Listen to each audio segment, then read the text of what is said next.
guys, i-share ko din po sa inyo yung ating inside kitchen.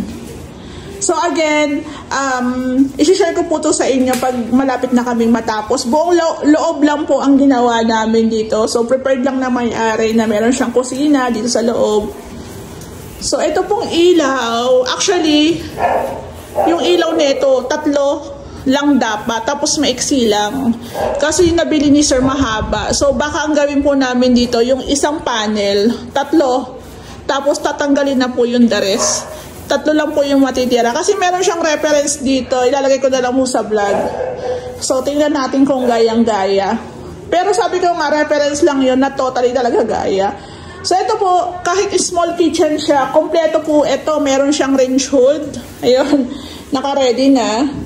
Tapos, andyan na yung kalan. Tapos, andito na rin po yung sink. Tinakpan lang kasi nagpipintura. So, dito po, naglagay din si Ray ng pin lights.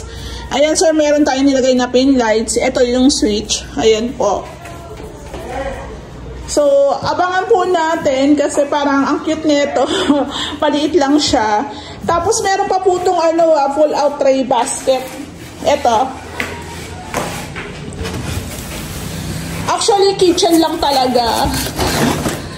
Kitchen pa lang nga, magastos na. Magastos na siya. So, naglagay din po tayo ng isang outlet doon.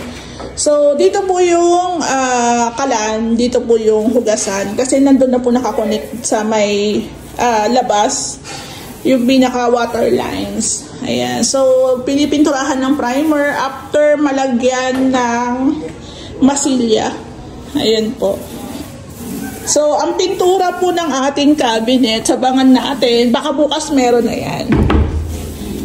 Davies, ayan, Agua Gloss It po, pangkahoy. Tapos ito po.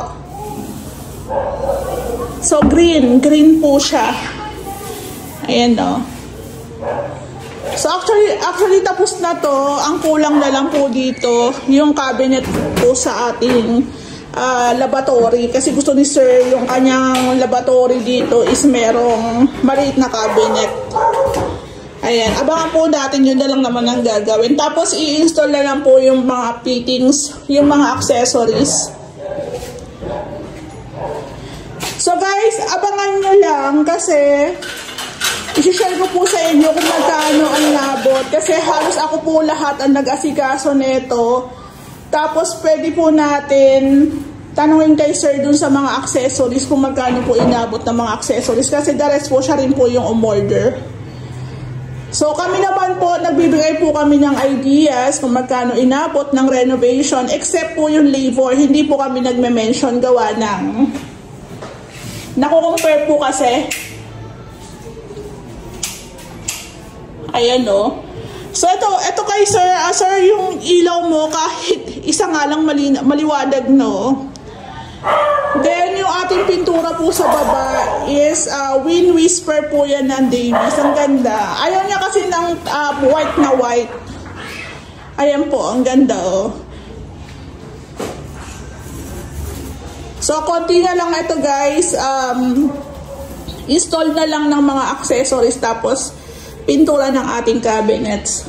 Tapos ito pala, tatanungin ko yung may-ari kung anong tiles ang gusto niyang gamitin. Pero I think pwedeng same na lang dito. Same na lang po dito sa kanyang countertop.